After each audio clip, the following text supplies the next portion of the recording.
I ended up having 12 knee surgeries over the course of the past 6 years, all on my right knee, while I was playing lacrosse and football. And to me, that was that aha moment where I realized that the healthcare ecosystem really isn't about the consumer. It's really about these transactions, and the consumer can just get sucked up in the entire system, and the next thing you know, you wake up in a hospital bed and your dreams are gone. And I think the biggest challenge is just shifting the mindset away from a cure-based, gotta have a fixed system, to a let's actually make strides so that we never have to be in the operating room, never have to be in the hospital. Let's stay out of the doctor's office because we can. And that's really what brought me to MWI, which is what if we could work with some of the finest heroes and men and women in America, and day by day, mission by mission, piece by piece, help them just live a little bit of a better life, take a little bit of a better habit, swap the soda for a diet soda, swap the diet soda for a water, and then the next thing you know,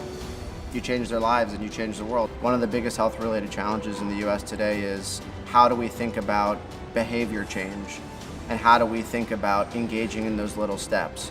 Taking that first leap is hard in anything, and I think that's what this is all about, is helping make that first leap a little bit easier and jumping into the pool with both feet and really kind of going all in. And again, I think once you take the first leap, that's always the hardest one. And so I think we're really set up in a unique way to face those challenges while also creating incentives that bring the community together, but also empower individuals. And I think that commonality and that duality is really what makes Military Wellness Initiative special.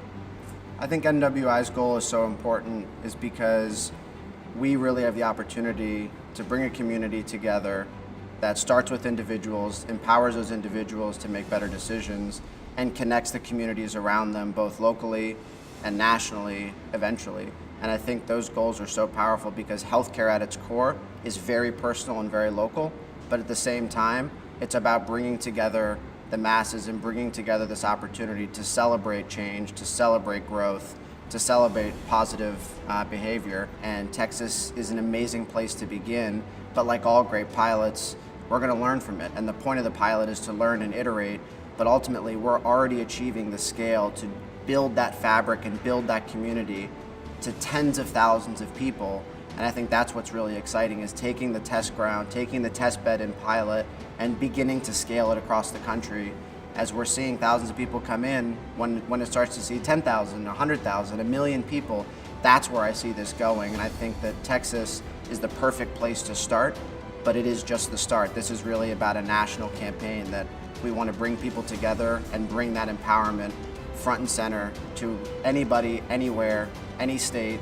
And I think that Texas really allows us to have that beginnings and take those first leaps into trying something fundamentally different in the space.